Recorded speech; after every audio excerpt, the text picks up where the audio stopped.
大家好，我是推介，今天给大家闲聊一下。昨天呢，我跟大家说，咱们散户啊，这个没钱没消息，可能要在股市里边赚很多钱，不是一件容易的事儿啊，不太可能啊，所以打击了大家的信心。今天呢，我决定弥补一下大家哈，就是给大家一点信心。那么今天我要告诉大家一个比较颠覆性的观点，那就是散户是极具优势的投资者啊，变得很快，女人就是这么善变，好吧？好，为什么这么说呢？首先问大家一个问题啊，就是大家觉得主力机构在股市赚钱，你们觉得容易还是不容易？有人可能会认为很容易哈，手里有钱，翻手为云，覆手为雨，对吧？但是从投资者主体上来说啊，主力机构有他们的优势，但是也有他们的劣势。那么优势呢，就是上面说的啊，可以操纵股价，可以操纵信息，对吧？那么劣势呢是什么？船大不好掉头哈。除游资这些短期的以外呢，主力一般周期短一点的可能都要到半年、一年啊，甚至几年。那么做一个项目、做一支票呢，主力资金从建仓到反复洗盘，到吸筹，再到拉升出货。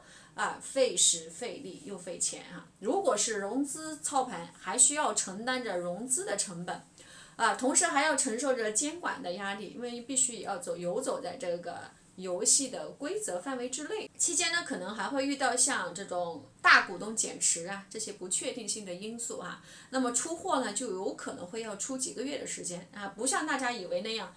拉上去了，拉到顶点，然后就把它抛掉就可以了。其实操作起来的复杂程度远远大于想象哈，远远大于你们的想象。要花钱调动各方的人员来忽悠散户接盘要请大 V 站台，要请黑嘴，对吧？可想而知呢，主力机构的一个完整的链条操作下来是非常不容易的，也没有那么想象的那么容易啊。所以。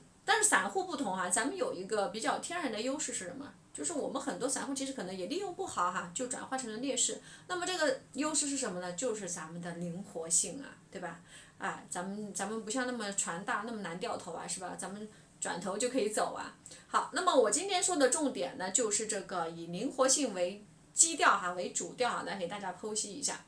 大家知道哈，股票型公募基金。是被要求，即使在熊市当中，也要有70%的持股，对吧？所以你会听到有一句话叫什么？熊市的时候会选择防御性的板块，因为它没有办法熊市它必须持股的话，如果说它明知道会大跌，它还去买吗？所以他会去买一些像银行啊这些防御性的板块。但是大家可能发现大家有没有发现一个非常有意思的事情哈？就是散户也跟着去学。熊市他也跟着去买银行的板块，我就想问熊市你可以不买吗？对吧？基金它必须那样，咱们的散户没有限制啊。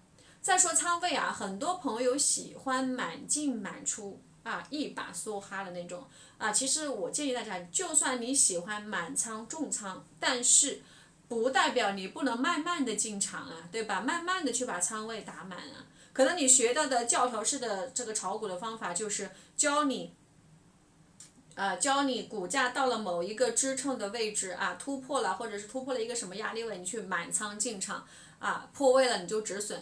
我想你一定试过这个方法，而且会试过很多次买入了破位你止损，股价立马会在你止损的位置反拉一根大阳线，然后涨停气得你牙痒痒就跟主力专门派着人盯着你的账户一样。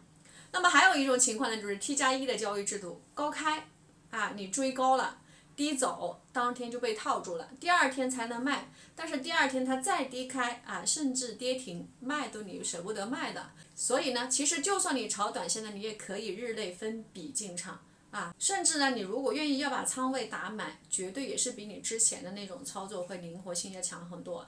好，那么第二个灵活性呢，就是拿止盈来说散户的灵活性其实有很大的，你可以一次性卖出如果卖之后股价继续涨，你不能觉得亏的话，你这个心态是一定要扭转过来的，因为本来呢可能就不是你的利润不是你该赚的。那么如果下次你死拿不卖的话，也许股价它高位反转你反而会利润回吐，甚至亏损。那卖了呢，这一只再去做下一只就对了，对吧？所以不用觉得亏。好，那么第二种方式就是你可以分批卖害怕的时候，你觉得太高了，哎，这个摇摇欲坠了，你可以卖一半儿啊，洗盘你让它洗。如果是真正从底部进入拉升阶段，大的趋势多数是可以持有的啊，中间的调整也只是洗出那些不坚定的持有者，它就是为了抬高市场的平均价格嘛，平均成本嘛。所以其实散户是很灵活的。我给大家说一个案例啊，就是去年我们圈内传言的这个事儿啊，我为什么知道呢？是因为我自己的亲姑姑啊，我姑姑也是很有钱，她住着别墅，开着豪车，借了钱给一个主力操盘手。也不能叫操盘手吧，也就是主力之一啊。不要以为一个金主就可以搞个1、2个亿就能把一个项目做起来啊，其实没那么容易。根据我姑姑说的，因为我做这一行的，我姑姑喜欢跟我探讨。去年呢，这个主力就是跟深圳的一家私募其实他们很多主力跟主力之间都是有抱团的他们前期搞了7个亿做一支票，把这支票从30多块钱拿到50多块钱，这期间是不是赚钱的，对吧？但是他们因为考虑的不周全，7个亿根本不够根本不够。期间遇到了这个大股东减持那么在这种情况下，你要么让股价掉，你要么把钱送给大股东接盘，对吧？好，他们送了期间呢这个盘面也盈利了，我姑姑看来已经赚了1个多亿了，只是他们没想到的是，他们被另一个庄给盯上了。大面积的抛压股价断崖式的下跌，他们没钱接了。那么这边这个主力明知道撑不住了就是咱们跟我姑姑合作的这边这个明知道撑不住了，他是没办法抛的。第一个他们因为和深圳私募这边是有协议的，他们不能抛没到什么目标价位他们是不能抛的。第二个就是抛不出没有散户接盘每天创业板20厘米的往下掉还有个最要命的就是账户里面的资金又是在证券公司做了绕标的这个必须得强平那每天都是打跌停上面出货的。最后呢，这个项目真的就是流产了，现在还欠着好多的外债所以不是每一个项目都能做好的，很多的局限因为你该止盈的时候出不来，该止损的时候也是很难掉头那么散户就不一样了，苗头不对撤快得很所以止损一定是咱们散户一定要学会的最重要的一课这也是咱们散户灵活性的一个体现。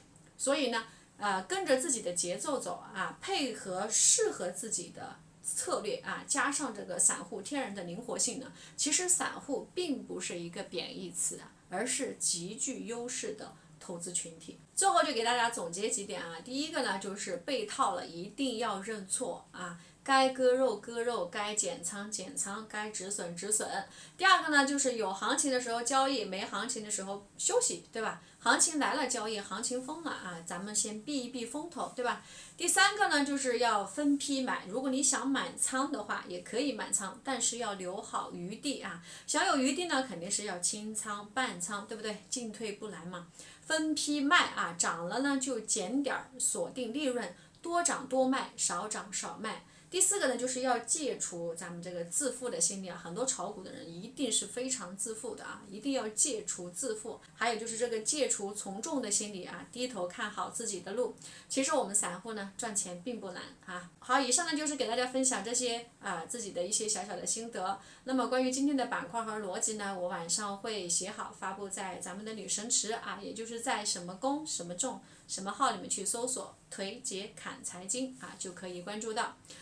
最后给大家分享一个趣事就是咱们的粉丝朋友确实是非常可爱今天有人发私信说腿姐我想娶你，其实也不是不可以我就开了一句玩笑，我说你去准备咱们这个大 A 里面任何一只股票的市值彩礼，你就可以驾着七彩祥云来娶我了。有人就会问腿姐你是这样的人吗？